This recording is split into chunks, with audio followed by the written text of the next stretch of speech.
क्या आपको वाकई लगता है कि मोदी सरकार पेगासस जासूसी मामले यानी कि जिस तरह से राहुल गांधी, प्रशांत किशोर, तमाम बड़े बड़े नेता, 40 पत्रकारों के फोन्स को हैक किया गया, उस मामले पर आपको लगता है मोदी सरकार सच बोलेगी? क्योंकि आज राज्यसभा के अंदर जो हुआ है ना दोस्तों, वो अप्रत्याशित है। आपके स्क्रीन पर यह है डॉक्टर भारती प्रवीण पवार, यह देश की स्वास्थ्य राज्य मंत्री। आप जानते हैं इन्होंने क्या बयान दिया है?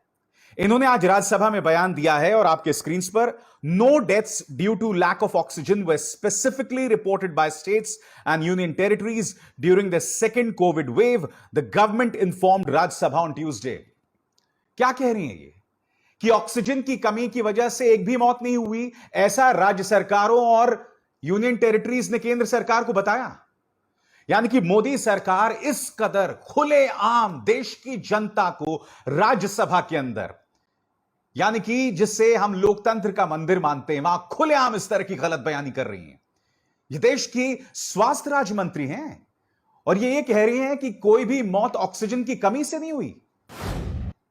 मैं खुद जानता हूं क्योंकि मैं लगातार लगा हुआ था लोगों तक मदद पहुंचाने की, यानी कि जो नेता या जो लोग लोगों तक ऑक्सीजन पहुंचा सकते थे, मैं उनसे मिन्नतें कर रहा था कि भाई उसकी मदद कर दो, उसकी मदद कर दो। न जाने कितने ऐसे लोग थे जो ऑक्सीजन की कमी की वजह से मर गए। मध्य प्रदेश के अंदर मेरे कम से कम 3 अंकल्स जिनकी गोदी में मैं खेला था, वो भी ऑक्सीजन की कमी की वजह से मर गए।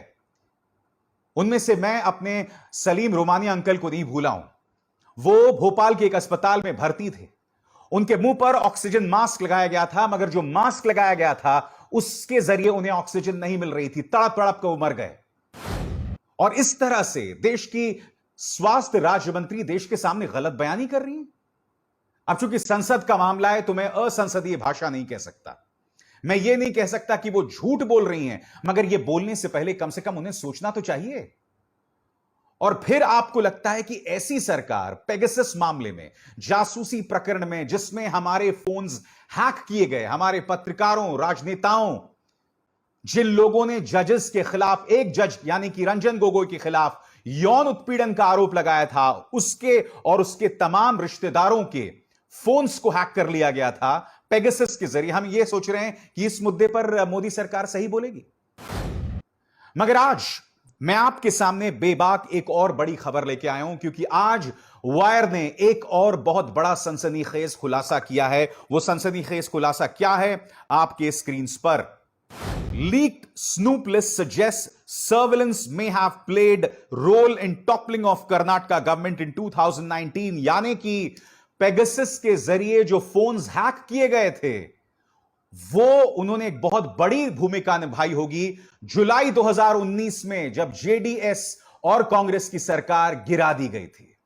आपकी स्क्रीन पर ये 3 चेहरे, उस वक्त के मुख्यमंत्री एचडी कुमारस्वामी, कांग्रेस के पूर्व मुख्यमंत्री सिद्धरमैया और जी परमेश्वरा। क्या कहती है वायर की रिपोर्ट? में आपको बताता हूं। वायर की रिपोर्ट यह कहती है कि एचडी कुमारस्वामी के जो सहायक थे, उनके फोन को हैक करने की कोशिश की गई या हैक कर लिया गया। सिद्धरमैया के जो सहायक थे, उनके फोन को हैक कर लिया गया या हैक करने की कोशिश की गई। और जी परमेश्वरा जो कि डेप्यूटी चीफ मिनिस्टर थे, उनके भी फोन को हैक करने की कोशिश की गई या कर लिया गया। दोस्तों, मैं आपको बताना चाहूंगा कि Bharatiya Janata party operation lotus के जरिए उस वक्त लगातार कोशिश कर रही थी कि किसी तरह से एचडी कुमारस्वामी की सरकार को गिराया जाए। आपके सामने यह बयान है एचडी कुमारस्वामी का, और तारीख देखिए 20 जून, यानी कि सरकार गिराए जाने से ठीक 1 महीने पहले वो ये कह रही थे कि भारतीय जनता पार्टी मेरी सरकार गिराना चाहते हैं। और उन्होंने इस बात का भी जिक्र किया कि भारतीय जनता पार्टी के एक नेता ने उनके 8 विधायकों को फोन किया है कि अगर तुम हमारे पाले में आ जाओगे तो हम तुम्हें 10 करोड़ रुपए देंगे। और फिर एक ऑडियो क्लिप आता है। उस ऑडियो क्लिप में यह शख्स होता है, यानी कि कर्नाटक के मौजूदा मुख्यमंत्री, कथित तौर पर इनकी आवाज होती है येदियुरप्पा। इनकी बात हो रही होती है एक एमएलए जिनका नाम है नागन गौड़ा।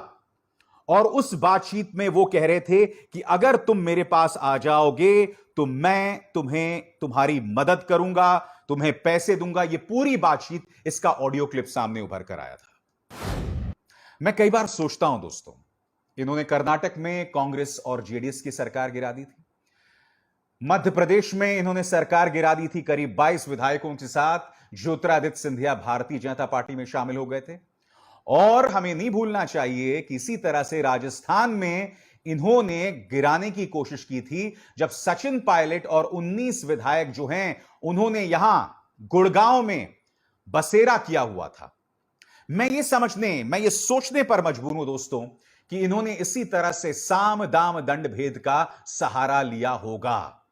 इसी तरह से इन्होंने पेगासस के जरिए यह पता लगा लिया होगा कि कौन सा विधायक कहां है, उसकी क्या कमजोरी है और उस कमजोरी का फायदा उठाया जाए।